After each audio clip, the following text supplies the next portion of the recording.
सिंधुदुर्ग में छत्रपति शिवाजी महाराज की प्रतिमा को लेकर विवादास्पद बयान सामने आया है। वैभव नायक ने कहा है कि छत्रपति शिवाजी महाराज की प्रतिमा में शुरू से ही भ्रष्टाचार हुआ है और जब ये स्मारक गिरा था तब उन पर आरोप लगाए गए थे। छत्रपती शिवाजी महाराजांच्या स्मारकामध्ये पहिल्यापासून भ्रष्टाचार झाला आहे हे आम्ही वारंवार सांगत होतो। गेल्या वेळी छत्रपती शिवाजी महाराजांचं स्मारक कोसळलं तेव्हा काही लोकांनी आमच्यावर आरोप केले आणि आज मात्र आपण बघितलं असाल खरं तर राम सुतार यांनी जी मूर्ती केली आहे छत्रपती शिवाजी महाराजांची ती अत्यंत सुंदर आहे।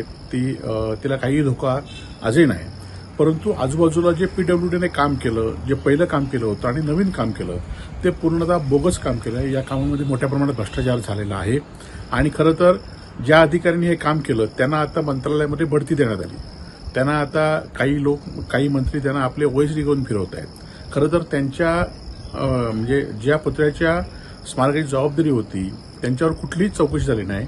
एका वेल्डिंगवाल्याला अटक करण्यात आली त्याला आणि त्याच्या पुढे त्याच्यावर काय गुन्हा नोंद झाला हे काही अजूनही समजलं नाही।